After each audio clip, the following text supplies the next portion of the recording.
Blog Talk Radio.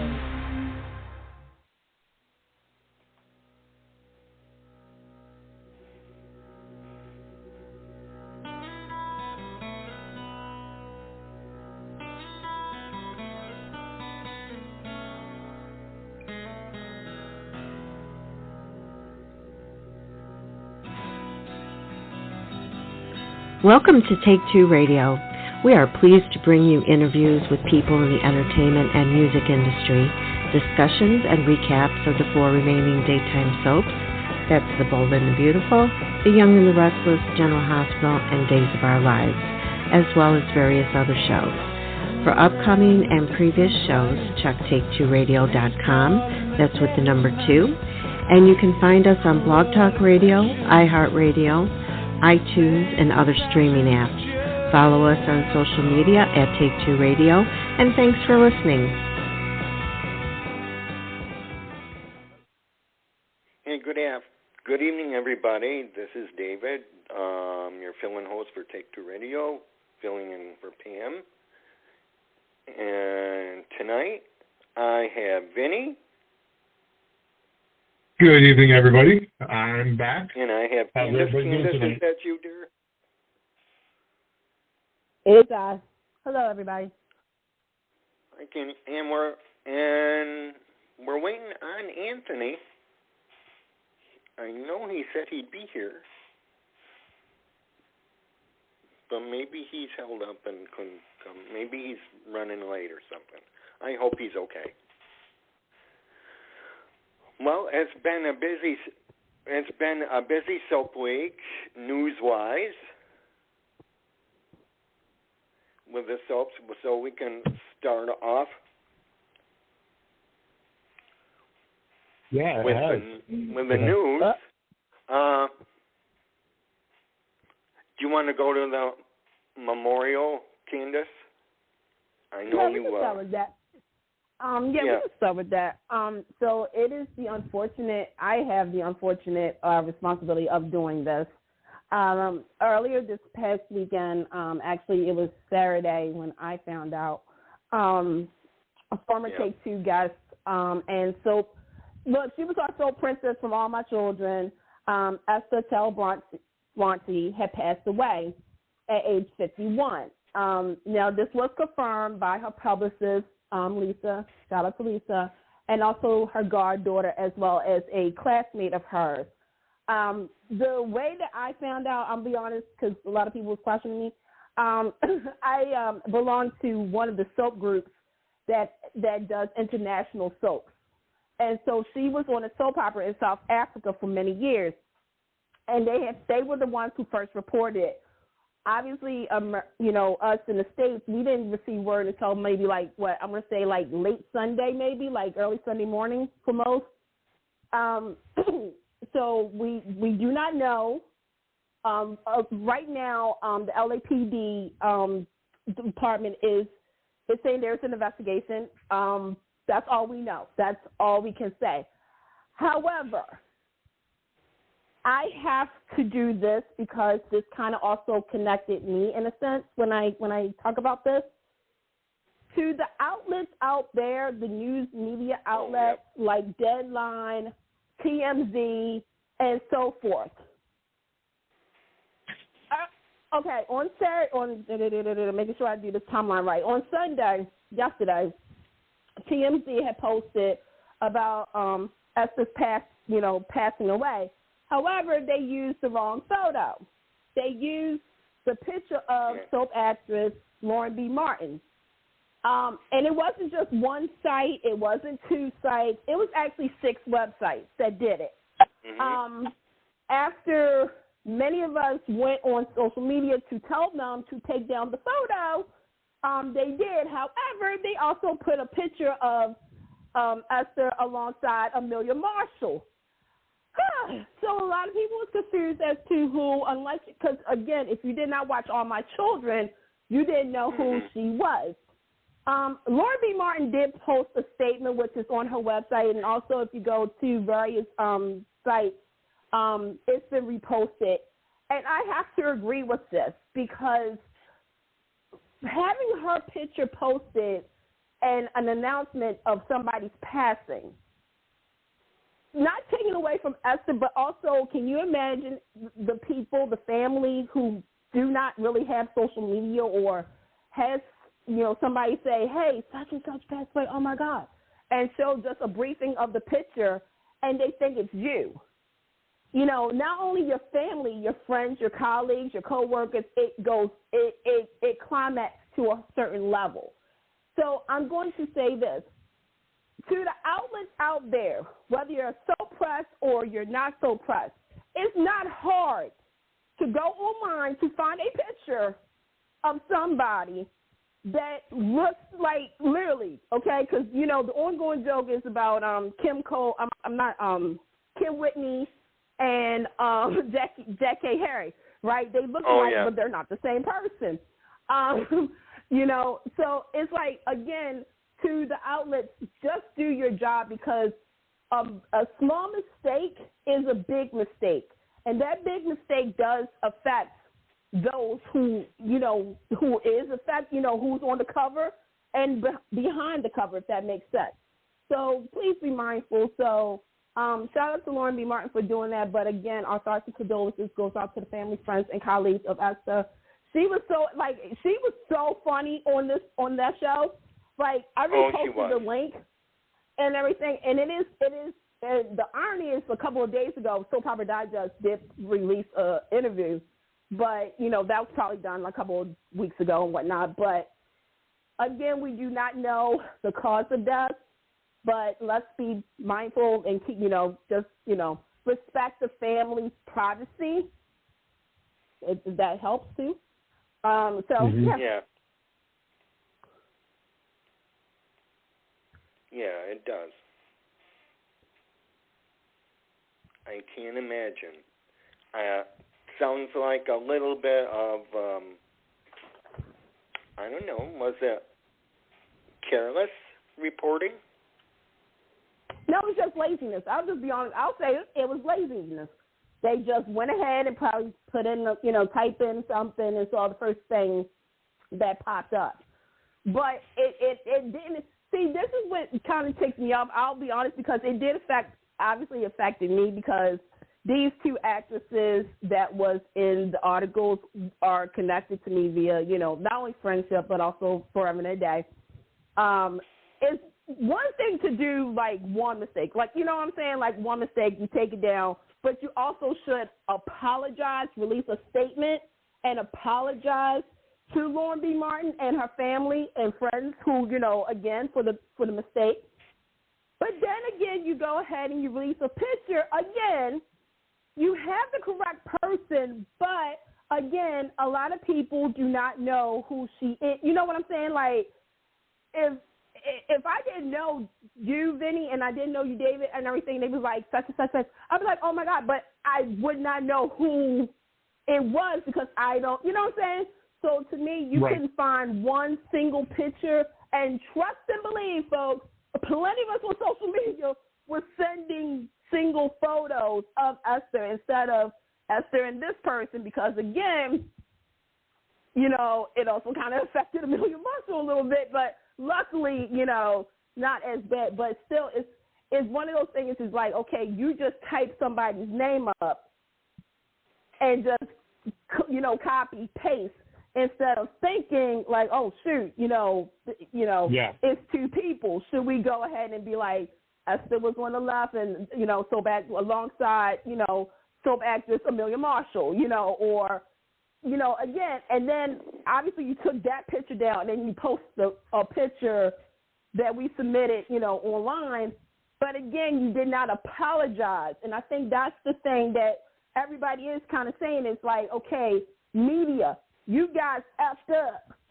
Go ahead and say, we apologize. Our sincere apologies goes out to Lauren B. Martin and to Amelia Marshall on our era, our thoughts and prayers with Esther, stuff like that. Own it. It's okay to be a big kid and own it. Yeah. So, that was that. That's ridiculous. Yeah, that was it. That was a lot. There were a lot of passing since we've been on last. A lot to count.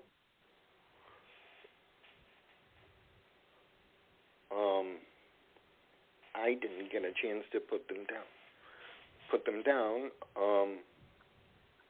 But we can go into the other news. Do we have Day's news? I shouldn't be laughing. I'm so sorry. I apologize for that. Can I get I get that honor to say it? Yes. Mhm. Okay. And when I say this does not mean I'm happy about it. I just want to point this out. After 7 years, literally Friday, the day of the news was being released, was his 7th anniversary. Emmy Award winning writer, and soap media darling, Ron Carvati has left Days of Our Lives as head writer. This decision seems to be, this was like a very quick decision because the new co-head writers, and forgive me again, I'm going to mess this up, Paula Tawinski, I want to say, I know I'm probably messing up her name. I say quickly. Quickly, okay. And Jeannie Marie Ford, who is back, baby. They are now the co-head writers of Days of Our Lives starting 2 weeks ago. Here's the thing, though. Ron's material will be seen until April of next year. Let me repeat this. Ron Carvati's material will go through now until April of next year. Side note to this is that's ridiculous right there. One, that Days y'all still, Ken, we need to talk. Me and you, we got to sit down. Because that's kind of ridiculous that literally you're a year, like a year, technically it is almost a year of material. 9 months. 9 months. So congratulations, by the way, to those who are pregnant right now, okay? So maybe kid Ronald. But that a side note. Now with this happening, currently Days of Our Lives now has a co-female executive producer and 2 female co-head writers. I'd like to take a bow. Thank you very much. Thank you, America, for listening. However, a lot of people on social media has been reposting Paula's era of Days of Our Lives. And to be honest, I forgot some things. I did. But then it all came back to me when, the whole Lexi and Zach and Hope situation, that whole paternity situation, when we had, the teens on the island, it all came back to me. Jeannie has been there on and off for years. But she does have a good reputation over there. As we all also know that Dan O'Connor, formerly of General Hospital, I should say Emmy Award winner because he did win, he will be starting, I think around April too. Lord, everything is happening in April. So it's a lot of changes going on. Yeah, it's a lot of changes going on with Days of Our Lives. I'm just going to say this because when I tell you, and Vinny and David, I don't know if you guys saw it on your timelines and whatnot, but and Anthony made it in. Yay, Anthony. Well, Anthony's not staying. Anthony has COVID. No. And, oh no. Oh yeah, I came back from convention with COVID, and I am feeling horrible. I'm on day 3 of the Paxlovid. Yeah, I'm on day 3 of Paxlovid. I need a few more days, but I am so sorry, guys. I'm listening. Okay, listen and just get some rest, okay? All right, I love you guys. I love you too. Yep, thanks for coming in. Okay, just a reminder that COVID is still out there, folks. Don't think it's gone. It's still here, okay? All right, just take care of yourself, all right? All right, here we go. So on the time, okay, again, in the timeline, there were some people who were really excited about it. They was like, yay, woo! Then there were some people who was like, no. And then there were some people who were like, we don't even know what to say at this point. Because it did. I'm going to be honest. Okay, real talk. I think we thought that they were going to get Ron some help, like a co-head writer with him. Because not for nothing, and Ron, you know this because I kind of said something.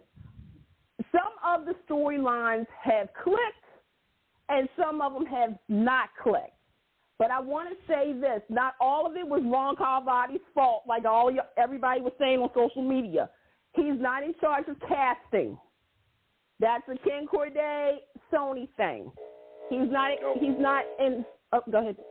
He's not in charge of production budget. Hold on. That's not him. I got it. He's not even in charge of, if Vinny says, hey, I can only stay for 2 weeks and a day, Ron's not in charge of that, of saying, and Vinny, you better get this right. Please, baby, please stay, please. Like, because if you're a wrestling fan, you got that. Okay. So the thing is that Ron only could do but so much. And not for nothing, there was too many hands in the pot of what he was trying to cook. I'm going to say this, Ron, I am forever grateful for you because you did do some things for Days. You did turn the ship around. You did make it more family-oriented. You did give me some good couples. You gave me one of the best twists, which was Doug not having Alzheimer's, but being the devil. Hey, now. And you gave me Beyond Salem 1 and 2. I can't even, that's me. I also will say is I get fans, you guys weren't used to Ron's style, okay? And by that, I mean he did take chances with that time jump. I think we all can agree that it was kind of it was an experiment. You can take it even worse as you want. How he honored the soap history when, like, Robin Strasser came in as Vivian, as well as Linda Dano, Cassie the Piva, that little tongue-in-cheek thing. If you're a fan of soaps, you understood what was going on. Obviously, the rebirth of Sailor, I would say that. You gave us Gabby and Stefan. You utilized history within, but again, something happened, and it happens to a lot of writers, okay, where it's like you now kind of get stuck because you don't have the right formula to work with, but at the same time, you have to do what you got to do. And I think he was getting a little, this is just me saying it, stuck, so that's why I thought they were going to have him, have help. Because I will say this, Ron has now been back now officially, because May was like the late part of May he came back, so I kind of, do the whole, month of stuff. There's some things that clicked, but I think the big thing that we wanted to see happen today, like the wrap-up of the whole Will, Victor's Will stuff and the fallout from that. We don't know anything about Ron's future plans. If you go on his social media, you know he's at the beach. So there you go. So, Ron, I'm going to miss you. Enjoy yourself, because I have a funny feeling that next year you're going to be back in daytime. You're going to be somewhere. So that's all. Anybody have any thoughts about Ron Carvati? He's leaving Days. Do you think that he might be going over to the Gates? Good question, Vinny. Good question. I mean, he's a former head writer for multiple soaps, so bringing in a powerhouse like that for a new soap to get it established would be fantastic. Okay. So the interesting thing is that everybody is saying, and when I say everybody, like, I've never seen so many people agree on this. They want him back at GH. They want him back at GH. And I can understand. Yeah. I can understand that because, okay, for those who don't know the history of Ron Carvati, let Auntie Candace tell you. After saving along with Frank Valentini, One Life to Live, the show that shouldn't have been canceled in the first place on ABC. Thank you, Brian Franz. We'll talk to you later. ABC brought them on to save General Hospital. Because just like now, General Hospital was tanking. It was tanking hard. Not as bad as it is now in ratings, but it was tanking. Ron brought back the nurses' ball. He regrouped the Quartermains, even though he was, the AJ killing, that's on him. He regrouped the Castellans a little bit. He regrouped the families of that show. And he also knew the history because that was his show that he grew up watching. That was his, just like, you have a soap that you're connected to. Obviously, everybody knows Darn Well Light is my soap, right? I will fight for y'all about that. But that was his show. So him getting to write for Jeannie Francis and Tony Geary, that was his dream. And plus, he was over at a network that really, for years, even though, sadly, One Life to Live was canceled, sadly, when a show gets canceled, everybody's out of a job and they have to look. The fact that they entrusted him to bring up, along with Frank, to bring up General Hospital, that's a network's confidence in you. And I'm going to keep it 100. Right, and I'm going to keep it 100 because y'all know how I am.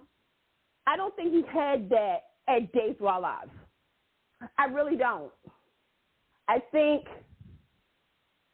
again, I was using this, the saying. It's like, okay, you went to elementary school and you went to junior high in one building, right? The ABC Agnes Nixon building, right? Okay. So Vinny, David and me, we're like, hey, how's Vinny? What's going on? Then all of a sudden, Vinny got to get transferred to Corday High School or junior high, And it's sort of like what Vinny could do at the ABC school, he's not going to be able to do at this new school or feel as comfortable because it's already been established. Everybody got a click.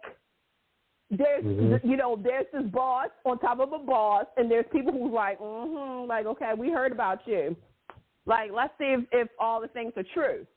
Now you got to prove yourself to the people who doubt you and have heard certain things about you. And that goes for a lot of writers who, goes to different shows and whatnot. But I think, for me, because Ron really did have a tough battle with Days of Our Lives. Days of Our Lives is known for a lot of things. And if you try to break that wheel or you try to do something or you do something and then you backpedal, it's kind of hard to regain that trust because there's 5 storylines that I can say right now on this show that sadly happened. Abby's death. We're about to go back into that storyline. That should have never happened, right?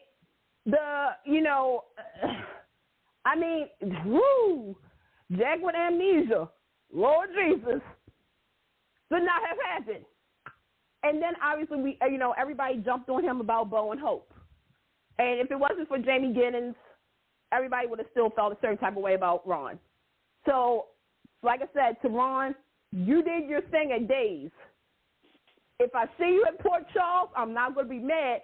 But if I see you at Young and the Restless, baby, I'm going to need somebody to give me my money from 7 years ago. I got to say, because I said I think Ron would go over to Young and the Restless after he left General Hospital. But, but to answer your question, Vinny, do I think I see Ron at the gate? It would be interesting to see him and Michelle work together because in a weird way they're sort of the same, but they're different. Mm-hmm. It would be interesting, but I don't know. We'll see. I have a question. I forgot I was on mute, so I didn't get it in. So there are 2 words that come to mind that got my eyes bugging out a little bit, and it said effective immediately. Mm-hmm. So do you, and I posed this we were posting this in the group chat. Do you think he knows something about Albert? No. And all that went on? Nope. I just think they wanted to make some changes. So can we honestly say that maybe his writer's room wasn't part of the landscape of that happening, and he was kept out of it? I'm gonna say this. I think, and this is the views of me, Candace, not of Take Two Radio. I think there's obviously some people on the higher staff that knew something. However, to me, if he knew, he knew, but I don't think that has anything to do with this. I just think that they're trying to make, sort of like what General Hospital is doing, they're trying to keep going. They're trying to make it, obviously, I mean, next year Days of Our Lives will hit 60. That's a milestone. That's something that, it is. If you're a Days fan, I'm going to be honest, Days fans, let me hear you out there. You didn't think this would actually happen. Because of all the ups and downs that this show has gone through, right? 1 minute they're on, titillating. The next, they were technically canceled, folks. They were canceled until NBC made that final decision. They beat the odds with Beyond Salem 1 and 2. They beat the odds so far with Peacock, right? Yeah, Ron had a lot to do with that move. Right. To me, also, not only that, and here's another thing, I got to give a shout out to Ron Carvati, because Ron Carvati fought for the breakdown writers at Days of Our Lives. And I can't thank him enough for that because, again, breakdown writers are writers too. They're important to these shows as well. But I don't think what happened behind the scenes affected this decision. I just think that Days of Our Lives, Janet, Ken are taking a look at, the future. They're taking a look at, changes. Look, 7 years at a soap, that's freaking awesome. That's awesome to be there for 7 years. Yeah. 7 years in a writer's role in general 3 years is a fantastic thing. I mean, again, and coming back from a strike, you know what I'm saying? Like, there was a lot going on. So I don't think, like I said, for me personally, I don't think that has anything to do with it. I just think that they was like, you know what, Ron, it's been a pleasure, 7 years. Thank you so much for winning us some Emmys and stuff like that. But we're now going to turn and we're going to kind of get back to the core of Days of Our Lives. We're going to get, just like with General Hospital, they want to go back to a structure that will bring audience back in. Not saying that Ron couldn't do it, but obviously they didn't see it like that.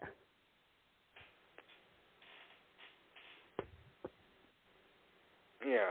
So? It is. So. And maybe, I don't know, maybe they do like to,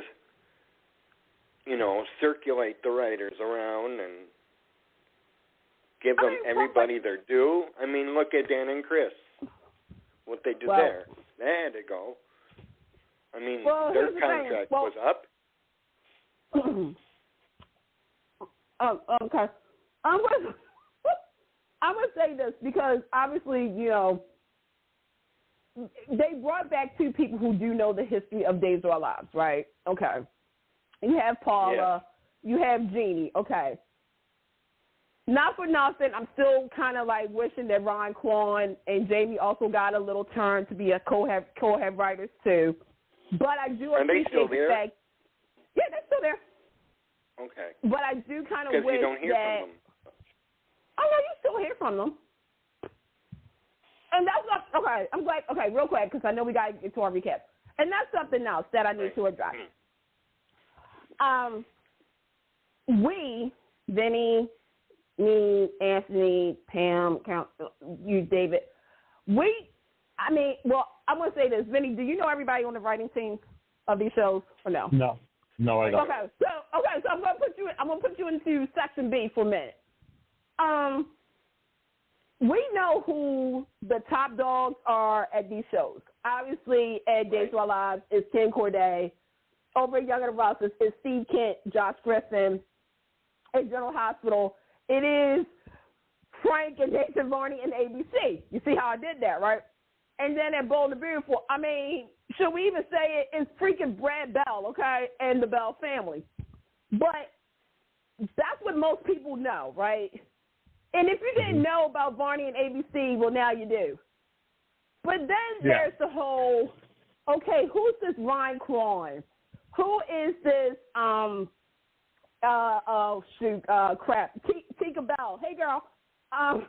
Who is this person and this person? Those are the people on the writing team. And sometimes I do feel as though a lot of the head writers get a lot of heat for something that is not really them. And that's why I said about Ron, he had a real tough battle over that show. Because there's some ghost writers over there, too. We can't get into all of it here tonight because it would take us forever and a day to explain all that. But I will say that each writer who has been there and comes back, sort of like Patrick on General Hospital. Patrick is responsible for a lot of great moments on General Hospital in the 90s. Point blank, period. I mean, as soon as I say click, click, boom, everybody's like, oh, my God, that was the best thing, right? Okay. You bring him back to today's General Hospital, and obviously we are seeing the last of his tenure on the show. You can tell. Mm-hmm. But sometimes it may work and it may not work. And obviously we know Patrick is gone and whatnot. So with Days of Our Lives is about to hit a milestone. So you do need to kind of get back to basics. You do need, like, somebody who does have the history of the show, and I know a lot of people will say, well, over in General Hospital, they got Elizabeth Court. Here's the thing about Elizabeth Court. Yeah, it is true. She's been there for the longest, 30-something years. She did not only GH, but Port Charles as well, okay? And if you take a look back at her moment, you would be kind of be like, okay, I get it. But, again, in today's soap world, things have changed. The attention span has changed with the viewers, right? Let's be honest. Back in the day, remember it used to be a year storyline? Now you'd be grateful if you got 3 months out of it, you know? It's every form of entertainment. Right. Yeah. You don't have the budget. Let's call it out for what it is.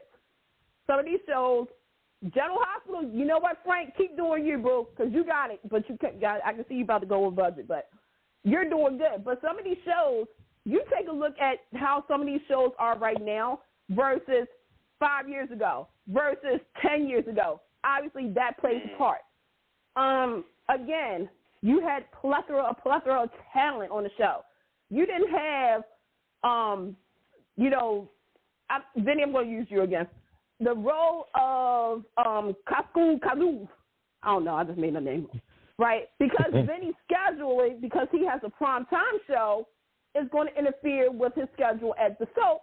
So I can't really write the way that I want to write for this character unless I go ahead put him out on commission, or if the show goes ahead and recast. And we all know the rule. Recast changes everything. So that's why some of these shows, like these executive producers, I don't want to say hold the spot because I don't like that. But they will make accommodations for these actors to do what they want to do and also be loyal to the show. Heather Tom and Don Diamont are perfect examples. And, Heather Tom is a director, but she's also Katie. Don Diamont loves his sons, and he's a grandpa. So, it's again, we would have a whole show for this in the future. But for right now, Ron, we're going to miss you. We will. Forever grateful for what he's brought. He can save a show. He knows how to save a show.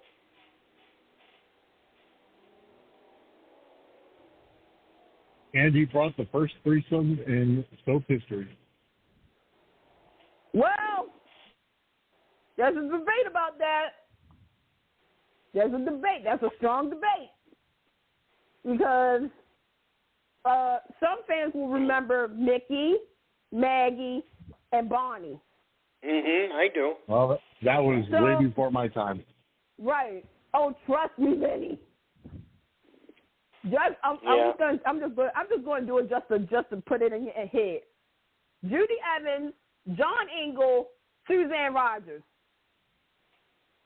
Wow. Yeah. There you go. Yeah, at that time, John Ingle was playing Mickey. It was a wild time. But yeah, like I said, you know, I'm forever grateful. Like I said, the writing for the show, it took some chances.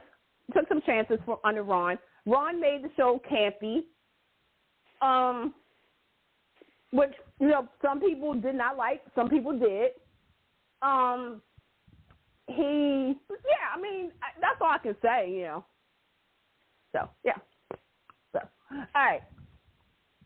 Where should we start? Any more news? Anything else? Let's start with Days, since we're there. Oh, my God. This damn show is on fire. How you doing, Vinny, since you got on the new schedule? You been able to keep up a little bit? To be honest with you, the only things I keep up with right now are General Hospital and Days, and I'm just getting into Studio City. But I haven't been able to keep up with Days or Y&R or B&Bs. To be honest, there's just not enough hours in the day.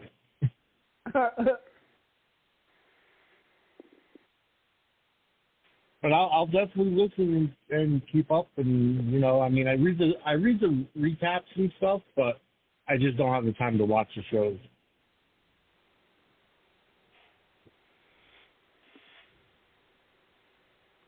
Well, we'll do our best, right, Candace? Oh, I'm ready. Because you know, we had a lot going on. We had weddings, we had lies, we had cheats, we had scandal, and then we had Nicole. Fiona. My new favorite character. I love her. I think she's fun. I mean, she's fun, but I still, you know what I want to say, right? You know, what's my favorite thing to always say? I'm like, I'm going to keep a watch on her. Like, I'm going to keep an eye on her because I'm like, she could be sugar and sweet, but I like the fact that, you know, she told the truth. Like, So, spoiler alert, the truth came out because, let's backtrack for real quick. So, there was a lot. Lord. Okay, so last week, like, Sarah and them was, like, saying to Xander, like, don't you want to invite your mom? And Xander's like, no. And so apparently the invitation was sent out, but it wasn't sent out because they found it. And so they was like, So Bonnie was like, oh, I sent it. I already said it. Like, yeah. So we was anticipating Xander's mother, right? At the same time, Teresa's freaking out because, she's about to get her happy ending. Alex is still calling Justin, Justin. Justin finally went off, folks. Ladies and gentlemen, Wally Curse. Like he was coming in, right? Like, I set that up real good, right? That would have been funny if y'all would have said Wally Curse was on the phone, too, by the way. But Wally Curse kind of was like saying, Victor wasn't this kind of man, da-da-da-da. And, okay, real quick, to Ron Carvati, thank you for that. Because a lot of people didn't know that actually, this storyline with Alex being Victor could have actually been true because of the history, because Victor did do that. So I was like, okay, here we go. So what else happened? Okay. So pretty much last week, it was like the beginning of the wedding and stuff. Let's see. We'll get back to the wedding in just a few moments after these commercial breaks. Because real quick, I need to address Body and Soul. So, This is fun, Vinny. Vinny. This one is fun. Vinny, this is like my... I've been paying attention to this. I've been listening to Edition Days, so I mean, I've kind of in the know with, or kind of a little bit up to speed at least with this, because this is, Abe is writing it, right? Abe and Kate, right? I think they're writing it, yeah. Or they're hiring now. Yeah, well, yeah, they're hiring. But here's the thing. Okay. So at last count, Body and Soul was canceled because allegedly, and whoever wrote this, y'all are shady as don't know what, because allegedly the executive producer and the network and some other people was kind of getting into it. And that's why Body and Soul got canceled. Okay. I ain't saying nothing, but that kind of reminded me of street soaps. That's no longer on the air, and is currently on the air. So I was like, shade. So everybody, Abe was like heartbroken because he's like, nobody told him about this. Like one day he's like turned it on and wasn't on. He had to find out via Soap Opera Digest. Really? And so him and Kate, like they're talking about it and everything like that, and they decided they're going to try to save it. And so Abe is kind of in charge of the creative stuff, and Kate is trying to do the finances. But Body and Soul, y'all, Body and Soul, body yada yada, Body and Soul. Body and Soul rises again. I'm gonna say something, Ron. I'm gonna miss you on this because I think a lot of people didn't understand what was happening.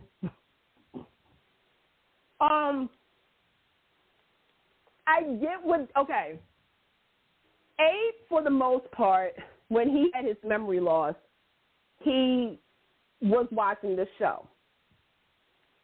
And we all say this about soaps. These soaps have been with us through the bad times, the good times, when we're sick, when there's like a crisis. We always have comfort in watching other people's misery on TV. That's why we watch soaps, right? So the fact that they spoof a soap opera, and I don't even know who all to thank for this because the names of the characters were characters that these actors had played previously. And not for nothing, with Ron, this was Fraternity Row. If you're a One Life to Live fan, you know that reference. I get it, and I also saw a lot of people saying, is Body and Soul supposed to be an image of Days of Our Lives? Like this, and I was like, hey, if you want to take it that way, you can, because I see it, I get it, because this show has been on back, the budget and everything, and then you get new life brought into it to make the show come back. I totally see the comparison for Days of Our Lives. But Body and Soul is going to continue on streaming, not network. Ron, this was about Days of Our Lives, wasn't it? You really? Okay. So then, what else we got? The big story of the day. Eric. Oh, you want what? You want? Well, I was going to get to that, Yeah, we can get to that. Yeah, because we got two other things here. So the big news is that Gabriela Hernandez, she obviously outed the secret that EJ was holding a secret from Nicole, that Eric was the biological father of Nicole's biological baby. Yeah! Welcome home, Gabby. And so Nicole and EJ had it out where, EJ was like, I'm not giving you a damn divorce. And then Nicole went to Leo because she found out how Leo was involved. And Leo was like, hold up, time out. I may be involved, but you kind of started all of this by not being 100 with EJ versus being 200 with Eric. Because you have to understand, EJ and you, let's focus on Nicole and EJ's history, folks.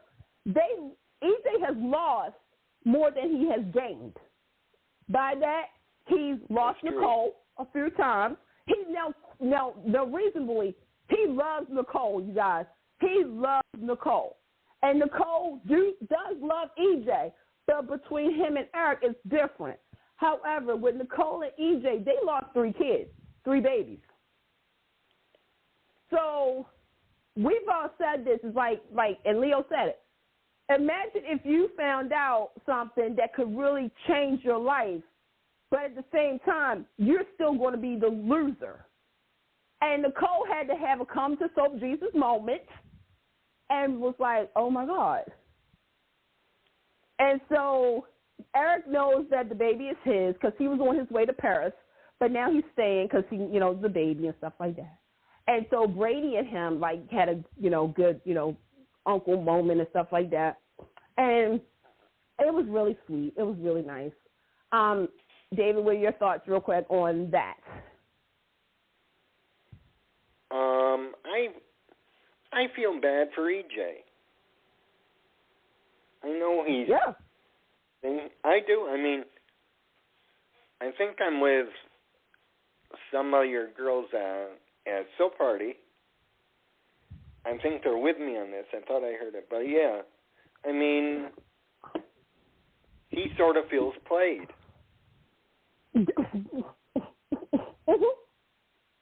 Because let's kind of go back here. When Salone was there, Salone Baloney, hey, girl.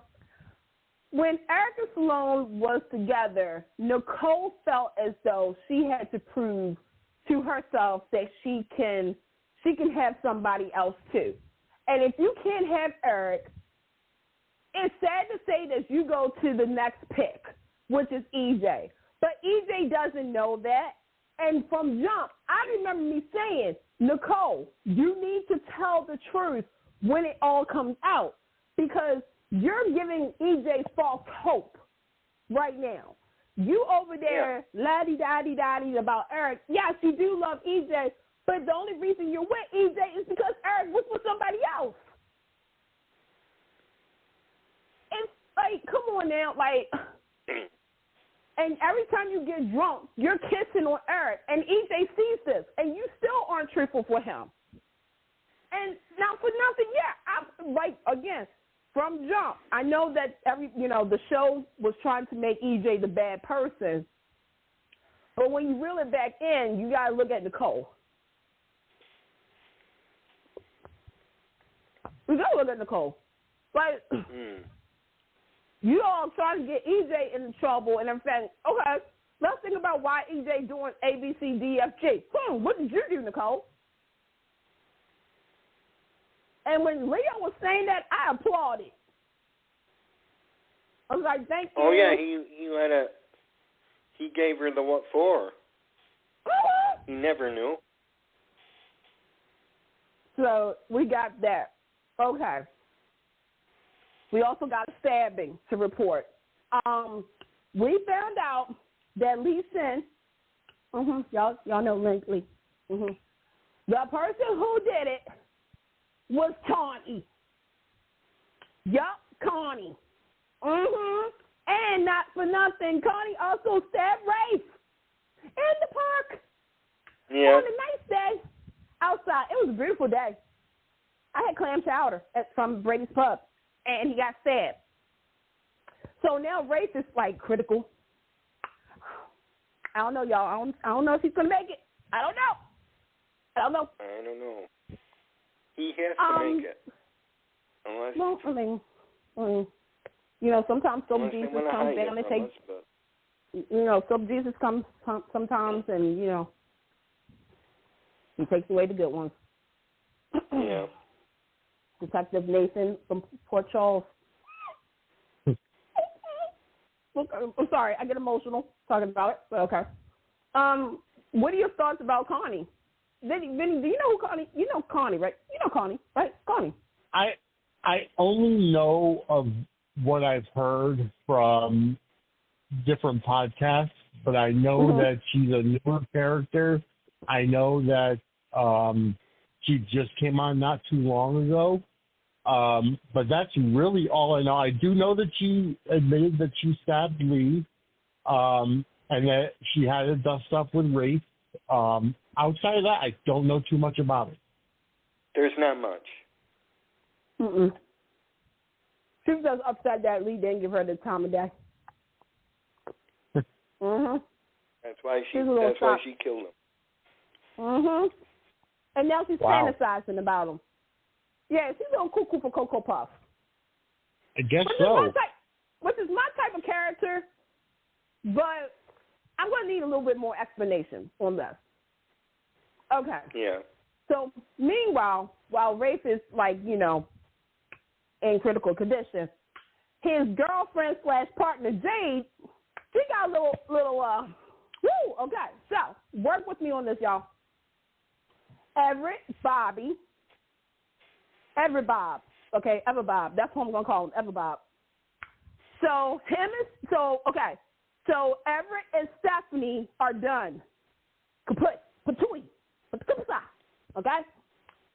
But Bobby wants Jada. Y'all follow me so far, right? Okay. Bobby is fantasizing about her. And which is the dominant personality, Bobby or Everett? Everett. I think Everett. So, supposedly, but we're hoping Bobby turns out to be that one. For some reason, there's more fan appreciation for Bobby's character than there is for Everett's character. And I said this last night on Soul Party. Again, don't know, but I'm going to put all the following people under the bus. Ron, David, Jamie. Y'all know, so I put y'all under the bus. Because this is giving me One Life to Live with Jessica and Tess. Again, you have the dominant persona, which is Everett, right? And you have Bobby. Bobby's sort of more the grounded one, the one who's kind of like, ooh, yeah, you got some chemistry. However, I'm going to need, this is why I don't like DID storylines anymore, because I feel as though this is just a plot point because you could have set something up. Because now the question is, and I said this, okay, Dave's writers, hi, how you doing? Explain to me how an author can get a legal marriage license and whatnot. How does that work? I don't know. I can't explain. I mean, if they got the proper identification, I guess it is possible. Because to me, and see, this is why I say I need for that to be explained, because if it was Everett who got married, obviously, But do you mean to tell me by legal government and legal documentation, Bobby, who's not even a real person, was able to do that? Yeah, that doesn't make sense. Right. So that's why I said I need some answers, because this is why I said this is, okay. Ron, this is how I have to do this. I'm so sorry. I apologize. You remember that a couple of years ago, you gave Abby DID instead of a full-fledged triangle between two brothers and her? You remember that? You remember that, Ron? Okay. And remember the backlash that I kind of gave you? I kind of gave it to you really bad because I said you're going to need to explain certain things. Okay. Years later, I'm going to need you to sit me down. We can meet at the Hamptons or something like that, and tell me and explain to me how does that work, because you can't tell me. That's just like my imaginary. So that means my imaginary friend in my head, Sequina, can go ahead and get married to Greg Vaughn, and that'll be totally legal.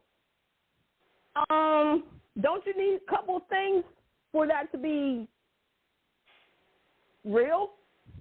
And yes, I know, folks, people will say, Candace, this is soap opera. However, I can't even pass that no more, because to me, I look at, again, all the DID storylines that had the pairings and stuff, and they never really did a whole marriage thing. And yes, I'm even going back to Carrie and Ross on Gone Light, because that wasn't technically legal either. So I'm going to really need to.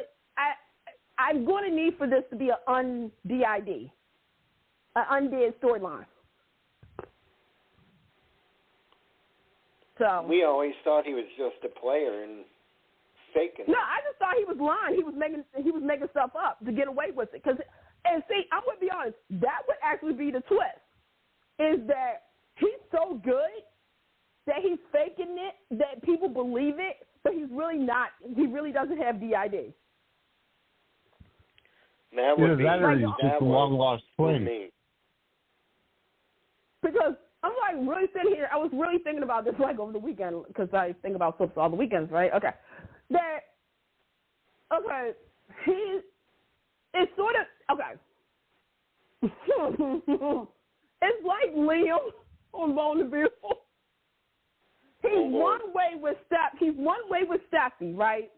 And he's completely different with Hope in a sense, but he's the same person, right? He has two distinctive tastes and traits towards each woman. That's how I see Everett. I see Everett like he's this way with Stephanie and he's this way with Jada, right? But he's the same freaking person. It's just he has a more of a connect to Jada than he does with Stephanie. You could have played that beat, but I'm going to say Everett is a dud, and Bobby does have something. I'm now officially, I'm going to be honest, Dave, I know you're trying to make me root for somebody. I can't root for nobody in this because you didn't have to do this. Because now we're starting to ask the questions of how could this be legal when it's an altar? Right. You're going to need to explain it. You're going to need to explain this because it's not making any kind of sense. So you mean to tell me that Bobby has his own social security number, blood type, birth certificate? What else you need for that? Yeah. I need some answers, folks, right now. So there's that. Okay. What else do we have on the show? The team. Oh, Abby's coffin was emptied. It was empty. Right. Okay. Which got me thinking. It didn't get me thinking. If he moved it. First and foremost, someone had to get in there. Ron. 2 years ago, to this day, was the Abby stuff. And when I say this, I'm like a detective right now. I'm walking back and forth with a pen, okay? 2 years ago, you did the storyline, and not everybody was happy about it because it literally, again, we understand it's a soap opera, but there were some things behind the scenes, we get it, that you couldn't prevent. Behind the scenes, right. But the fallout of it and who you made the killer and how the reason why Abby was killed in the first place did not really settle well with the fans. Okay, 2 years later, you go ahead and you're saying now, she may not be dead. All righty now. First and foremost, I'm glad you guys got Matthew and Melissa Reeves to come back. No offense to Katie. I love Katie McClain. Trust me, I did. But I want to see this through Melissa's ways, okay? I feel bad for Chad because Chad did go through a change once he heard Clyde say that. Because here's the thing, Chad's whole world blew up when Abby died. Think about it. They just got back together. They were happy. And then Clyde, I can't believe that was even, it was, okay. Clyde is the responsible party for Abby's death, but it was because of Orpheus wanting to get back at Belle.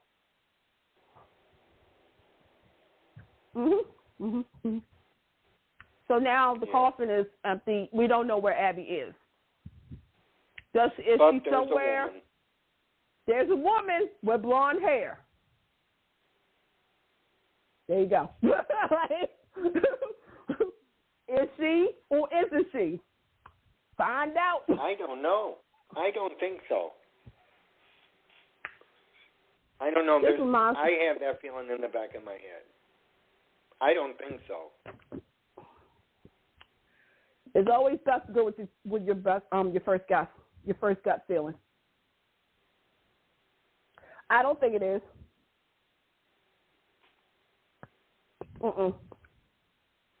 I don't. I really don't. So. I saw a picture, from the set, and maybe it shouldn't have been released, but that's what's on my mind because I can't picture it now. They better not do an amnesia story on. I don't think you have to worry about that because I'm going to be honest, it's either two things. Again, amnesia has not been a thing for days for a while, but cloning has. Lookalikes has. Wait, cloning has, yeah. And lookalikes. Cloning has been on days. Mm-hmm. Yep, so we'll see what happens.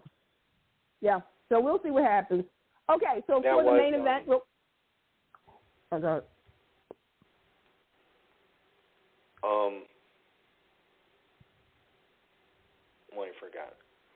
Roman and Kate's kids. Yeah, that was under Paula too. The Gemini twins, Rex and Cassie. Yeah. Hi guys. Hello. Was that? Do you count that as cloning? We don't talk about the Gemini twins because the aliens. What time to be alive when days were alive? That was literally out of this world. Okay. So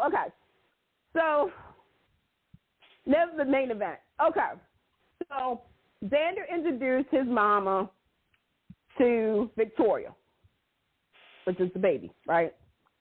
So then Teresa, she was like this. She was like, my dress ripped, my hair's messed up, my makeup is running. We gotta hurry this up. We gotta do it, right? So Sarah was like, hi, I'm Sarah, I'm your son's wife. Hi. And then Fernanda was like, Victoria, that's appropriate. And Teresa was like, and Maggie was like, hi, I'm Victor's widow. I'm Maggie. And then Alex said, and I'm Victor Kiriakis' son. And Fernanda was like, you're Philip? And Alex was like, no, I'm the other son. And then Fernanda was like, I thought Bo Brady. Right. Well, I'm glad somebody picked up on that. So then Fernanda and Alex was talking, and Alex was like, yeah, because my mom left a letter and stuff like that. And then Fernanda looked at Alex and was like, that's not true. That's not the truth. And so everybody was like, what? And then it was like, Mom, like, please stop. And then she was like, I need to see that letter. So, wouldn't you know that Justin had that letter on hand? Who does that? Hey, does anybody have the DNA test on the letter? Like, he was like this, here it is. And so Fernanda was like, okay, I'll look at this letter. And then she was like, is it Finola or Fiona? Fiona. Fiona. I don't know why I said Finola. Look, you know why? Because when we talk about General Hospital. You got GH out of mind. Yeah, I do. Yeah. So, what I'm going to Fiona, call her like the in name. Shrek. You know who? Wait a minute, because somebody said it today. I'm going to call her Fifi. Because I can totally see somebody calling her Fifi on the show. Yeah. Like Fifi. But so then she was like, no, I can tell you right now, I'm the one who wrote this letter. So Leo was like, now this is a freaking Salem wedding. Because I was waiting for all the drama. I'm like, what's the, like, Leo is me today, right? So then, so Fifi, that's what I'm calling y'all. She said, yeah, so I had an affair with my husband's brother, Victor. And that produced a child. And then she said, Xander is Alexander in the letter. This is the name that I gave my son. So then they was like, well, wait a minute, hold up. Then how did Angelica's name get onto it, right? So then Alex turns to Teresa, and Teresa's like, can we get on with the wedding, please? And Alex is like, no, I need to. And then all of a sudden he remembered that Teresa had access to the briefcase, right? So then he's yelling at Teresa, saying, give me some freaking answers. And then she told the truth. She said that she tampered with the letter. So Sarah said to Teresa, so you have all this hatred for him, and you did all this. And then Teresa was like, she didn't want Xander to get everything because she lost everything. Remember, Xander did do some stuff to, Teresa. So Alex was like going back and forth with Teresa, saying, so this whole thing about me being, and he couldn't even talk, right? And Teresa was like, I'm sorry, I'm so sorry. And then that's when Alex was like, so this was to get back at Xander? And so then Alex asked the question that has been months in advance. Okay, people have been asking us, did Teresa really care about him, or was it about the money? And Teresa said she did love Alex, but she was forced that she was working with Constantine. And yeah. And when all the truth Constantine is dead, right? Right. But the thing is that Maggie was upset with Teresa because, keep in mind, Constantine was going after Maggie, even though Victor, that whole thing. So Maggie was upset at Teresa because Teresa's known this whole time about certain things, but Teresa kind of told Maggie she didn't know that Constantine was going to do A, B, C, and D, right? So then Xander lashed out at Teresa, and then Alex had said, hey, Xander, at least you got away with something. You didn't have to marry her or get married to her. And Teresa was like, wait, what? And so Alex was like, I'm not marrying you. And Teresa started looking at everybody. Everybody was looking at her, and she's like, but then after everything settled, Alex apologized to Justin. Bonnie said, well, at least, Justin is your father. Now you know. And then, but we did find out that there was another little wedding that Alex and Teresa did. But Justin was like, I'll help you get an annulment. And then Sonny was like, I'm so glad I have my brother back. And so they all had a family hug and stuff. It was really cute. Yeah, it was a group hug. And then, what else happened? So then, of course, Andrew talked to his sister, and, they decided that they're going to, she's going to leave town and stuff like that. And, yeah. Oh, and there was something else that happened. Pay attention, man. Yeah. Okay, ladies and gentlemen. Okay, so real quick. So when Xander found out everything, he went into the Kyriakis mansion and he poured himself a drink. And in traditional honor, in the traditional fashion, he turned to Victor's portrait. We miss you, John Anderson. And Xander toast and said, Father, and then he threw his glass at the portrait. He is pissed. He's pissed. But I'm going to say this. I'm going to be honest. The one thing I can say about Xander is we've seen the evolution, the evolution, of him. Because he is kind of like Victor, but he's kind of not. And it's going to be real interesting to see, now that he knows the truth, how he's going to deal with that. But in the meantime, while watching his former love, baby mama, almost get married, Brady has been feeling a kind of certain type of way. So Of course. to the point is like, you know, he almost was drinking. Sonny came in and kind of busted him on that, right? And then, well, yeah. And then Ava, he bumped into Ava, and that's when Brady's like, yeah, I still got feelings for him. And so, you know, Ava and Brady was like talking about their failed, you know, relationships and stuff like that, and they were drinking and stuff like that. So then, but Ava stopped. Ava stopped, but another certain lady came in and sat next to Brady, and Brady kind of you know, asked for ecstasy and a drink and everything, and Brady smiled and invited her, and that lady was Cece. Let's get it on. Ow! I think it's coming. He's gonna sleep with Fiona. You know what, Dave? I gotta give you a credit because you did mislead a lot of us with that damn promo. So if it's true that that's gonna happen, hats off to you. Because that was good. That was a good one. So, yeah. We actually thought it'd be Ava. I had my hopes up. But, I mean, anytime that Eric wants off the shirtless, we're good. So, we're fine. Yeah, I said on the show, I think everybody knows that I have a crush on him. These thoughts are my thoughts only. It's not the views of Take Two Radio. So, that was Dave's Live. Okay, now Vinny, Yeah. do you want to go straight to General Hospital? We can, yeah. Okay, go ahead, take it away.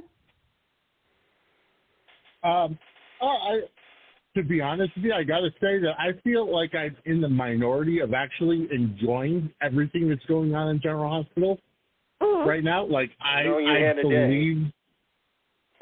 I broke Twix over the weekend because I put out an Elizabeth Corte appreciation post saying how I love the way the writing is going. It's been can't miss for a number of months now, and holy cow, I got hit every which way, and all the trolls come out, and all this and that and the other thing, and so I'm hoping people who were upset at my appreciation post and went ahead and saying that I was a burner post for Elizabeth Corte, or a burner account, I should say, or that I was kissing ass or playing or getting paid by GH.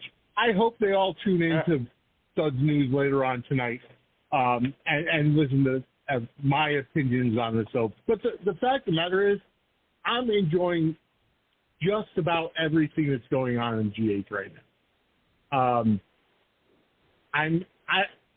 The one questionable storyline that I will say that I'm really on the fence about is the whole Heather storyline with the metallosis and, you know, Laura wanting to reopen her case and look at it. And I think what bothers me the most about that storyline in itself is not so much Laura going to ask questions. It's Portia who's going so far off the deep end because she's misunderstanding the fact that there's nothing set in stone that the case is even going to be reopened or that Laura's working to get her free. Now, as a parent who Heather, you know, the entire reason why they had the Port Charles hook killer was because Heather was, you know, going after Trina because of what Trina did to Esme, which, again, was a whole convoluted mess in itself. That I understand. I understand why Portia's so adamant to make sure that Heather stays in prison. But when Laura and Jordan and Curtis all tell her that nothing is set in stone right now and Laura's not working to get Heather out of prison but asking questions on whether or not she should have a new trial, there's just a little bit of a – they're almost making Portia a little bit unhinged at that aspect, which Brooke Kerr is doing a fantastic job. Don't get me wrong. I am enjoying her work. The character gets on my nerves at this point. But I did like last week the conversation Trina had with Laura regarding Heather, and also the conversation that Trina had with Jocelyn about Spencer. It's almost like Trina finally got the closure of the Spencer relationship and the Sabrina relationship, the closure that she should have had months ago. Like, her grieving process is completed, even though we really didn't see much of it on screen. I'm liking the storyline with Jason and Carly, and how, they finally figured out who Pikeman is, and it's Valentine. Anna, I can strangle her because I cannot, as a former spy, a super spy, she's probably just a bumbling fool at this point. She gives me agita anytime I watch her scenes, because it's like I just can't understand why she cannot just do her job or let Jason do his job, because he's not emotionally invested in Valentine. So, the majority of stuff I am absolutely loving about the show. And I find myself watching it, obviously as a fan, but also the fact that I cannot guess where stuff is going next, which I love.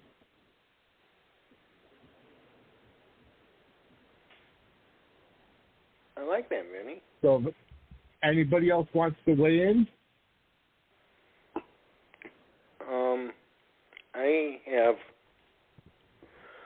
I have to agree with you on Anna. I think she's risking a lot for Valentine. I think it's all out of guilt. She's letting the guilt take over. I agree. Mm-hmm. And she can't do that. I mean, when they find out, and Jagger will find out. I mean, I'm glad that Anna didn't leave town with Valentine. Unless both Valentine and Charlotte are in the trunk of her car, as she's sitting there watching the FBI move in and nobody's at home. I understand the guilt for shooting Charlotte. I also feel like they wanted to do a quick fix and a quick cleanup with the whole Charlotte storyline, with her coming back from boarding school and immediately just going to Anna, I need to apologize. Uncle Victor brainwashed me. I know you're not, a bad person. And, so it's almost like when Elizabeth and Patrick took the helm and they saw this, that storyline was BS. And not to mention Scarlett Hernandez, I think that's her last name, had to leave for a few months because of the surgery. So it's almost like that was a very start and stop storyline where, Charlotte gets shot and then she's gone for a while. They can't finish it. So they just kind of had to put a bow on it very quickly and wrap it up. Because now Charlotte is no longer worried about the tarot, and she's just, apologizing to Anna, and all is peachy keen in that aspect of things. But that's those are just a couple things that have bothered me. Okay. Having me don't even think now. Okay, let me just say this. I'm glad the Pikeman stuff is coming full ahead, because, again, this was started almost a year ago, and this is why I wish Patrick, because this is the first time I would say last month and this month, I finally was getting into I felt the gears going between Elizabeth and Patrick for the writing. Mm-hmm. Because I felt as though there were certain things that I wish was done months ago, and I understood why, because obviously it was writing transitions and stuff, that I finally got. The biggest story, again, one of the things, Dan and Chris, I'm sorry to say this, is you built up a lot of these storylines and you did not have a fallout. You didn't have you build it up, but then something fell apart, because I still want to know who is the killer. I mean, I don't believe it's Heather, by the way. But you do have this Pikeman thing, and we have gone over this where it's like, okay, is Pikeman a he or she? Obviously, they made sure to say it was a he, but again, does he have some kind of connect in town? That's why I looked at Natalia. I was like, that's interesting factor that she's all up Sonny's orbit. Pikeman is sniffing around. Is this somebody that we know already? I will say there were so many misdirections with that storyline, because it's almost like at first it was going to be Mason, Austin, and Cyrus. That was they were throwing all of them together in what was going to be Pikeman, because if you remember, it was Cyrus that had been the leak to the FBI regarding the shipment that Sonny set up. So it was, the babysitter that Mason had planted in Sonny's house, that got the flash drive, that got the, so it's almost like they took a big swerve, a big pivot, even bigger than the WrestleMania storyline from this past year, regarding the Pikeman storyline, because they were going in one direction. They screeched their tires and said, nope, we're going somewhere completely different, because Brennan came in, and then it became part of the WSB, and now Jagger's here with the FBI, and Jason's been working undercover. And it's like, well, wait a minute, hold on. It was Cyrus's plant that got the flash drive that, that got me the information to give to the FBI regarding the shipment for Pikeman.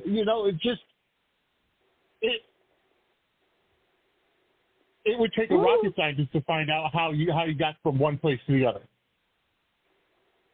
And see, that's why it's like, I want, let me just say this. I want General Hospital fans to understand that this is probably the first time this has happened ever. I can't remember this happening so far, where you have writers who started a storyline. Obviously, we know there's always a rotation of head writers. We understand that. But the fact that it was literally head writer, sub-head writer, a script writer who was editing the current storylines, because two of them was out while she was ushering in.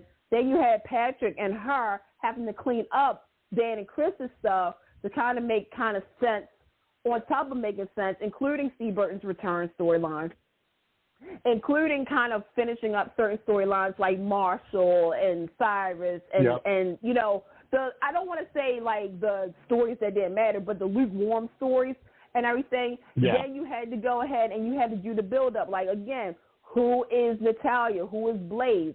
Christina's baby situation with Molly and TJ. That's starting to kick back up. Then you had the whole, Drew, who, by the way, it took 2 years, GH, I'm just saying, to get him into a storyline. You have Michael and Willow kind of having something going on there. You have the, Sonny stuff. Because think about that. They kind of dropped the Sonny stuff.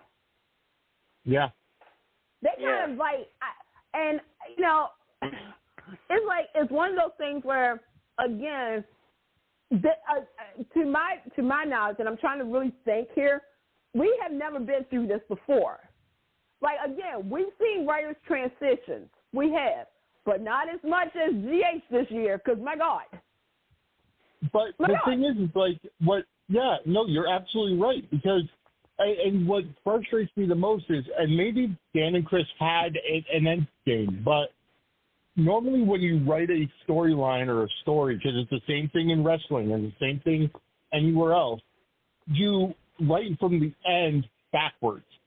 You know where you want to get to, you know the blow-off, and then you're every week, okay, how do we get there? Where do we go from here? we have the goal in mind. Now it's time to fill in the pieces. And you have multiple writers working on it and so on and so forth. But it's almost like when Dan and Chris came up with the Pegman storyline. Now, remember, you're right. We had a transition of power. We had a strike in the middle.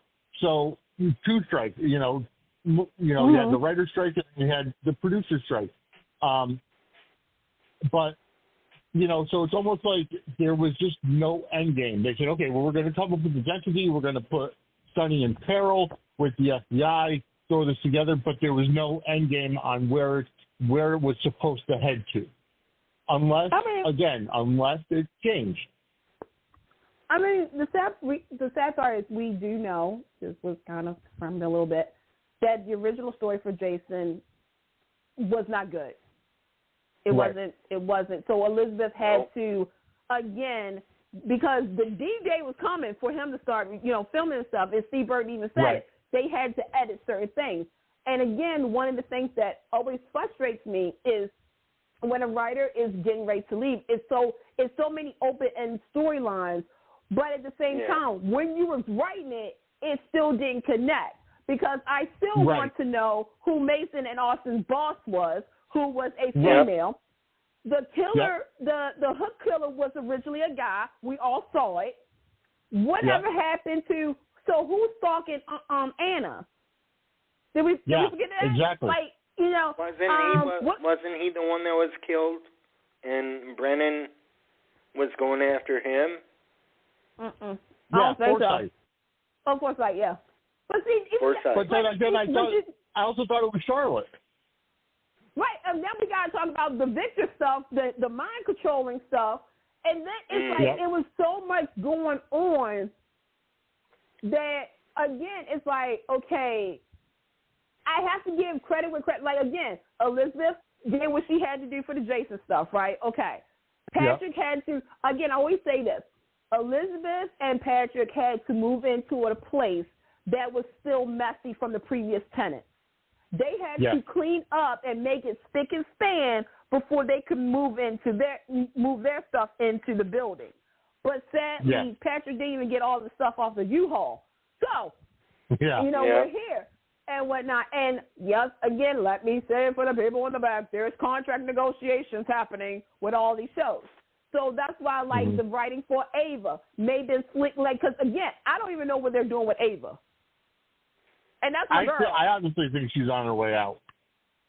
I mean, that's why I said contract. I'm sorry, I said it's just contract negotiations. James Patrick Stewart always takes a summer vacation. Yeah.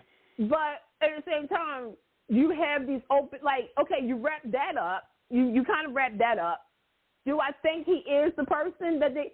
To be honest, I don't even know anymore. And to be honest, even though there were great scenes with Finola and for James, because I liked them, I'm going to be honest, GH, I fell out of the Pikeman circle for a while. Because I felt as though, I didn't, okay, then you got Jason and his FBI stuff, and, okay. Vinny, I don't know how you feel. David, I don't know how you feel. But I think I've been very vocal about it. Jason's return has been an epic fail for me. Minus minus the kids stuff. I would have liked more kids. Well, no, see, here's the thing. I like the fact that we're getting Jason, Danny, and Jake. I like the fact that Jason, okay.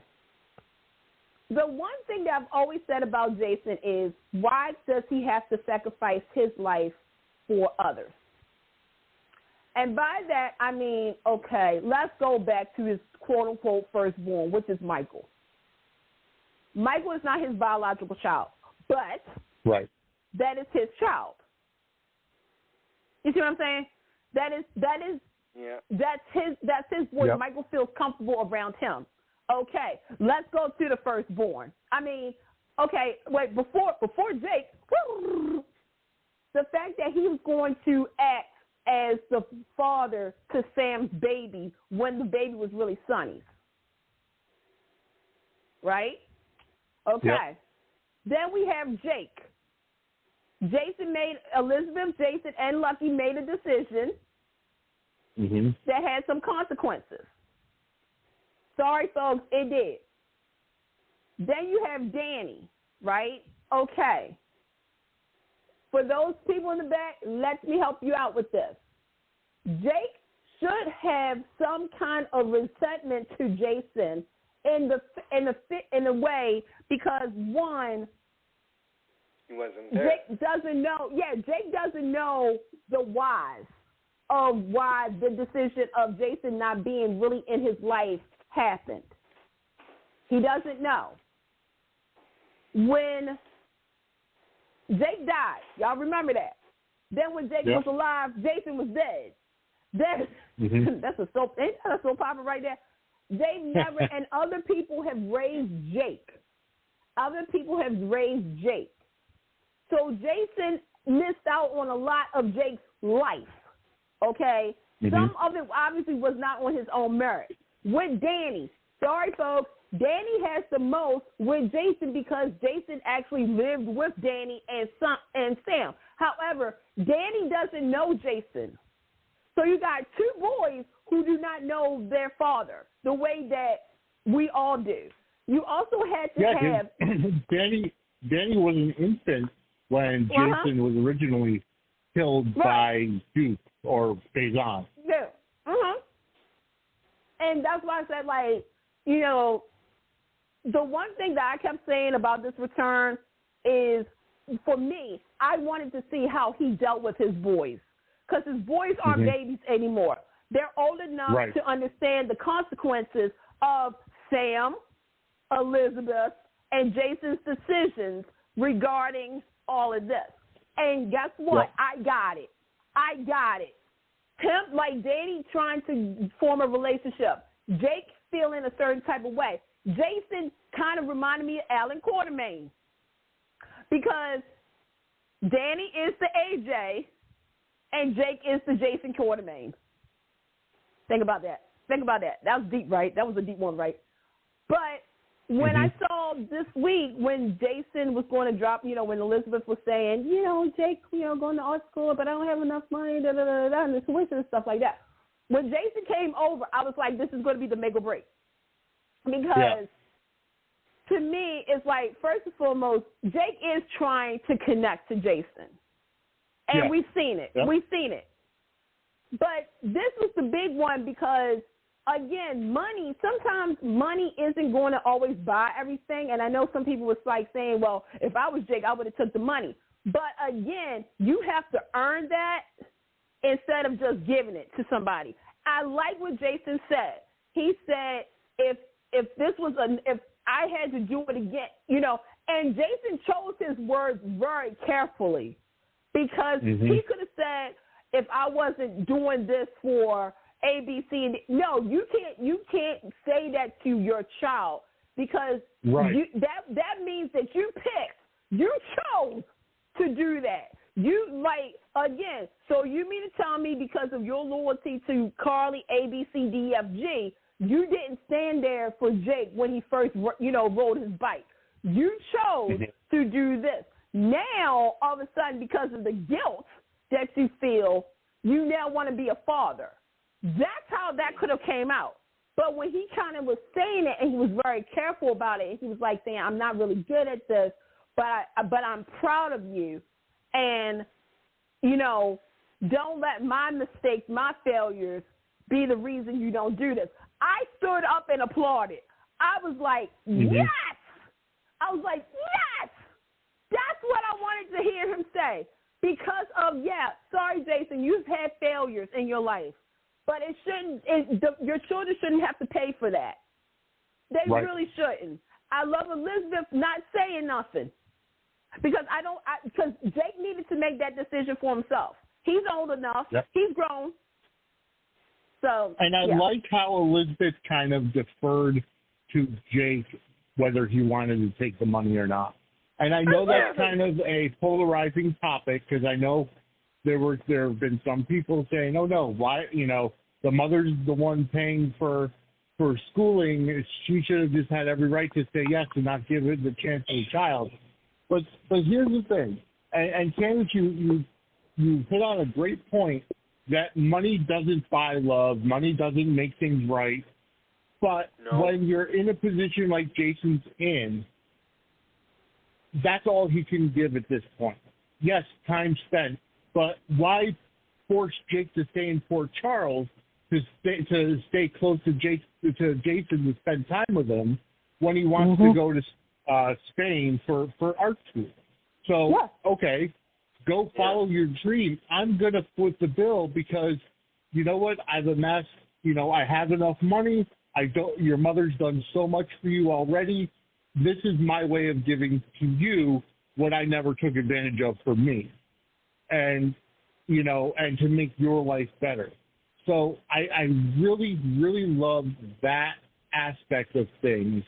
And, I like the reconnecting that Jason's doing with his kids. I like, and it shows the two different personalities between Danny and Jake. Danny was all about, helping Jason work on the motorcycle, and Jake wants to go to art school. And, they went to the Woodchucks game or whatever. So, I like that. I am enjoying Jason's return because it's not the same old thing. I don't foresee Jason going back into the mob because of what's going on with Sonny. And I know he still cares about Sonny, and he and Carly were talking about, what's going on with Sonny and how Jason's going to make Sonny trust him again and all this other stuff. I don't foresee Jason going back into the mob. I think that he's going to try to kind of stay a little bit low-key, maybe join into the WSB. Maybe that's why Lucky is coming back, because, that's big for Lucky to coming back. And I have a feeling that has something to do with the WSB. But I like it because it's different. It's not just Jason coming back as Sonny's hitman. There's a story behind it. There's a reason why Jason stayed away for so long. And, of course, it goes back to Carly. We knew that. We knew that was going to happen. But now the fallout. Now that Valentine got away, what's the fallout going to be for Jason and Carly when Jagger's like, hey, I know you gave me the information, but we couldn't take him down because he was gone. Did you alert him in any way? And, of course, and it's the one that screwed that up. But, I want to see where it's going because, to me, the story is getting good. It's not as good as it's been. I'm just like with the Jason stuff. I mean, I'm just really connecting to him being a father. That's actually all. Because look, I've seen him as the hitman. I've seen him as an assassin. I've seen him doing ABC. To me, you would think it had to be the father part. Right, because it's been, like, I keep saying this, it's not like it's been 10 years since he's been gone. He's been gone 2 years. He made a choice. A choice. It wasn't a choice that he wanted to make, but he made a choice to stay away for 2 years, meaning you're staying away from your kids, meaning you're staying away from your family. I like the fact that with this current writing for Jason, I've seen the human side of him versus Stone Cold. I've seen him attend family. I never thought I would see him attend a family thing for the Quartermains. Like, he attended Brooklyn's wedding, but he cried with Monica. And I'm going to say this right now. First and foremost, Leslie Charleston, I am hoping you're okay. I hope you are enjoying yourself. You're watching TV. You're taking care. However, General Hospital, even if you have to do the Just Walton of it all, let me see Monica on a Zoom call to Jason. And the reason I say that is because when he read that letter, when Monica said, I believe in you, and I heard Steve Burton's interview, I need to see, if they can't be in person, I want to see something still on my screen. And that's all I'm going to say about that.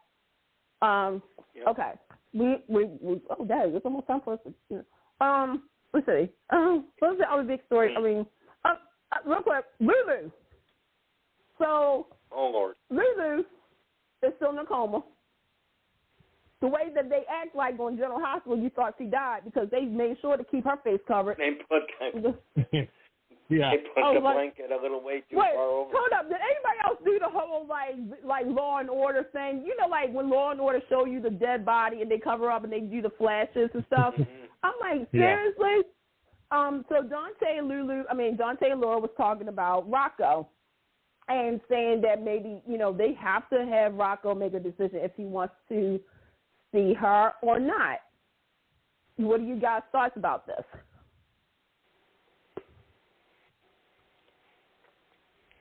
Yeah, it should be his decision. He's about that age. I mean, you really can't force it on him.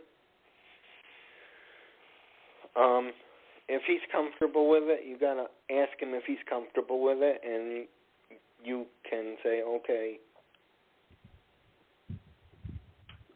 and just go along with him. Yeah, no, I agree. I agree completely. It should be his decision. I'm just going to say this.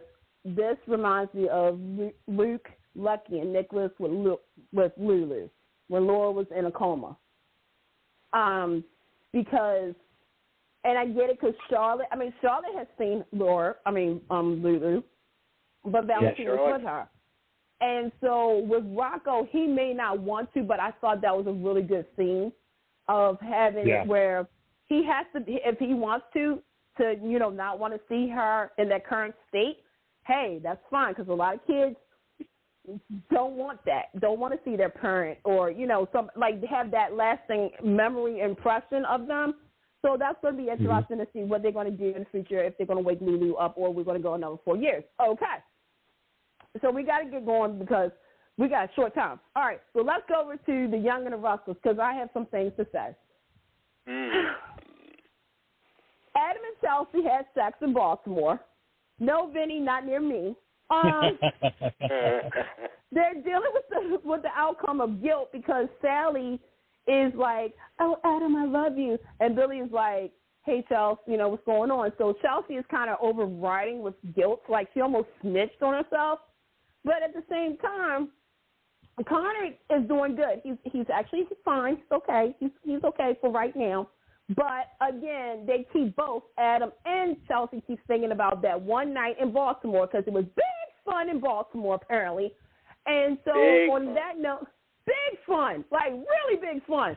But at the same time, Adam's been presented a proposal from Victor to run Newman Media. But Sally is like, you know how this goes, you big dummy.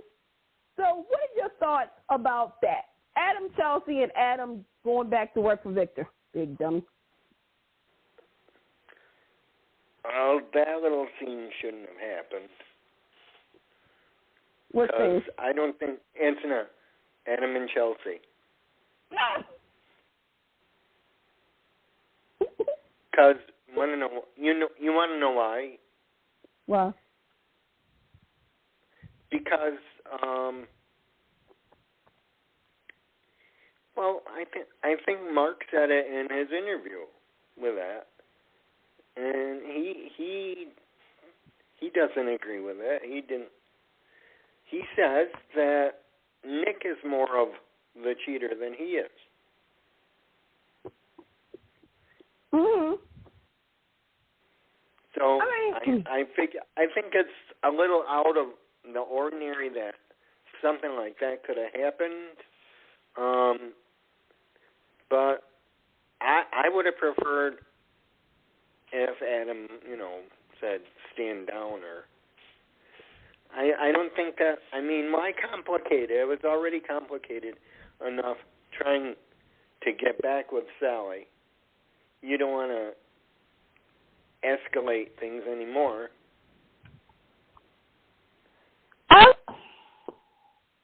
Okay. I said this from jump. Because of what was going on with Connor, it was going to bring Adam and Chelsea. Obviously, they're worried about their child. Obviously, when they're together, they're outside. like, Chelsea has to be on pins and needles around Billy, right? Not only because of the suicide situation, but not for nothing, she raped the band, okay? This is why this pairing doesn't really work. With Adam, that's true. he doesn't want to repeat his past with Stage, Sharon, Chelsea. I would say Heather, but Josh Griffin chooses not to remember that. So, you know, for those who do remember Adam and Heather, thank you. Muzzle tov. So the thing is that when they're around each other, they're comfortable. And Bourbon played a big part in that. So, yeah, I don't think it was like all of a sudden. Like, it's an emotional thing, but at the same time, it's a familiar to because Chelsea's not like a new girl. He's been with Chelsea. Like, Chelsea's his ride or die. Okay, I'm sorry to say it, but he is. But she is. But Sally, I don't think it's fair to Sally because Sally stood by, even though Sally should have picked Nick because Nick stood with you regarding, you know, everything else. So I find it interesting. I just don't want Billy and Sally to hook up. I don't either. I don't know. And I don't want Chelsea to be pregnant. Nope, not today, Saint. Nope. No, I don't want that either. Okay, so then we got Claire, who is really innocent in a lot of ways. She doesn't drink alcohol, even though she faked it. And we find out that she's a virgin who can't drive. If you know that line, you're my people. Well, I feel like somebody should have said that line, but, you know, okay. So, you know, because Victoria is pressuring her to take on the Newman name, even though I said that Claire is a Howard.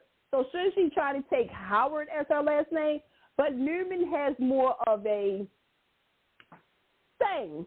So if you're Claire Newman, you get more opportunity. I guess that's what we're trying to say. Claire Newman? Claire Newman. So on the flip side, Claire and Kyle are getting close, which is Urquhart Summer, who found out she has no legal anything regarding if Kyle takes Harrison over out of town because biologically Summer is not the legal mother and there was no documents saying that she could make decisions in case, you know, da-da-da-da-da. So Summer's kind of like going cuckoo for Cocoa Puffs. Kyle is getting close to Claire, and by that, I mean, he invited her to Paris, ooh la la. And Victor, because, you know, Kyle's now working for Victor is like looking out and saying to Claire, you better watch out for those young men. That young man, he's trouble. And he's also telling Kyle, like, so what's going on between you and my new granddaughter? I think I did a good Eric Braden right there, by the way. I think you did too.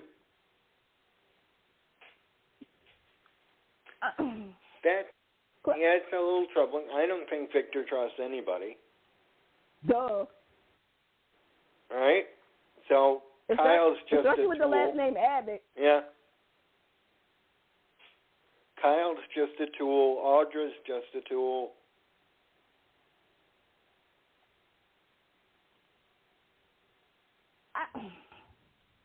Okay. Kyle needs to, first and foremost, when his ego gets bruised, it's going to be so funny. But at the same time, knowing Claire's mental state, okay, again, I watch Lifetime movies, and if she's a Lifetime movie waiting to happen, she's going to become obsessed with Kyle. Like, because when she said she's never slept with anybody and she was kind of embarrassed, I was like, oh, Lord, I've seen this movie before. I've seen this movie before. And the fact that Summer is going crazy over this. And here's the thing, Summer has the right to be because, well, Claire tried to take out her whole family. So, you know, we got that going. But, because we got to wrap this up, I didn't even know what time it was. But the last story I do want to talk about is Sharon. What do you think is happening to Sharon? I think there's a problem with the meds. Right. Yep. And I hope they take it one step further, Candace. I hope they go after the manufacturer or whoever is processing these, because maybe they're just bad. Well, and not like working. Nick said, they're trying to find the right dosage. Right. And so, unlike on General Hospital, at least Sharon knows something's wrong versus Sonny. That's true. So, we got to say. Okay, Bold and Beautiful. Oh, go ahead. That's it. Oh, okay. In the beginning, I didn't think that any of those people at El Giardino should have been there. Why? Until I know. Well, one, I didn't know the story.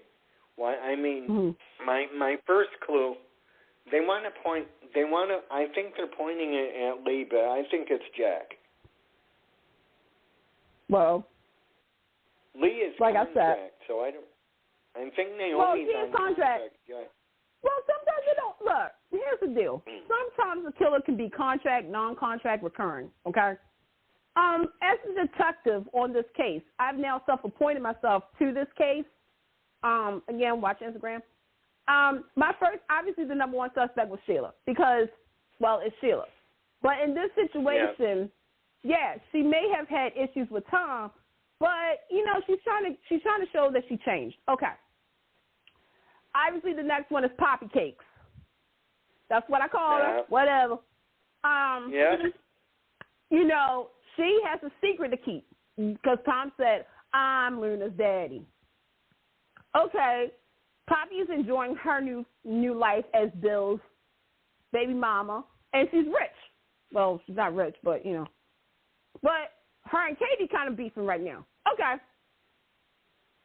Here's where it gets tricky. Could Lee be the cause of this? In other words, she would defend her family, like her family honor means the world to her. So could she, and not only that, she's a doctor, so she knows what drugs will probably get into your veins and stuff like that. Could she have done it? Yeah. Or is she covering for somebody? Now, Jack. Well, my fourth person, based off of last week, because Hollins died, y'all. He was a good guy. We miss you, buddy. You even got a montage. I know. That's how much they care about. We got to put that up. We got to talk about that because there's some significance there. Well, I mean, Hope was friends with him. But then we found out Luna was friends with him. So guess who suspect number 4 is? Luna, as in lunatic. Yup, lunatic. Because she's getting comfortable in her life too. Because look, and let's not forget, when Luna first came to town, Homegirl was stalking RJ's social media page, finding out his wealth and all that jazz. You're putting on Luna? Yep. Think about it. Luna probably found out that Tom is her father, right? So in order to keep that a secret that's never going to get out, I can totally see Luna killing somebody. And then when Holland said, "Oh, it's you," I can totally see that. What do we know about Luna? Not very much. And again, like I said, you always got to watch out for the quote-unquote clean-cut people. I'm telling you. And number 5 is Jack. Because Jack made some interesting statements about Poppy. Poppy wouldn't do this. Yes. Poppy is so nice and sweet. Poppy this and Poppy that. I'm like, did you pop Poppy to get a Luna, Jack? Just saying. I wonder if she gave him some mints. Or was it the other way around? Needless to say, I think Luna, I'm going to be honest, I think Lee is covering up for somebody. But I don't know if it's her and Jack covering up for somebody. But we all know Sheila didn't do it. This is the first time Bold and Beautiful has done a murder mystery, and I'm here for it. I'm here for it. The first one? Yeah. They've never done a murder mystery before. Now, yes, you got a Who Shot Stephanie and a Who Shot Bill. We ain't never have a murder mystery. Wow. We got two victims, drug overdose, same drug. Let's go. And with that being said. Same drug. And with that being said, we need to wrap it up. Makes me think of mints. I wonder if it's the mints were in there. Oh, no. Does Vinny know what the mints are? Does he remember? I know. Yep, I know what the mints are.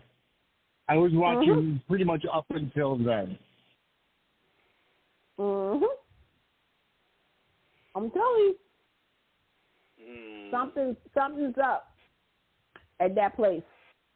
Is there going to be a third killer, a third person, a victim? Oh, I wonder. I'm looking at Justin? all of y'all as suspects. No, not Justin. Trying to think why Justin would be there. He knows something. Oh my God! Wait a minute. Justin, I hate to do this, but I'm gonna have to put you on my suspect list because I figured out why you might have done it to get back into Bill's good graces. Oh my Lord. Oh Lord. Okay. On that note, we will be back in 2 weeks. We will probably have a new suspect and a new victim. We probably have more soap news to give you. But stay tuned and re-listen to our shows. Check out our archives and everything else like that. And Anthony, get well soon, buddy. And everybody else. Yeah, get well soon, Anthony. Yeah. And everybody, just take some time and just chill out. And just remember the important stuff. Like Forever and a Day coming back in August. There you go. Okay. All right. Talk to you guys later. All right. Talk Have to a you good later. night, everybody. Thank you, Penny. Thank you, Candace. You're welcome. Get connected with Take Two Radio on Facebook or Twitter at Take Two Radio. For email updates on future shows, follow at Blog Talk Radio. For previous episodes, upcoming guests, and more, visit Take2Radio.com.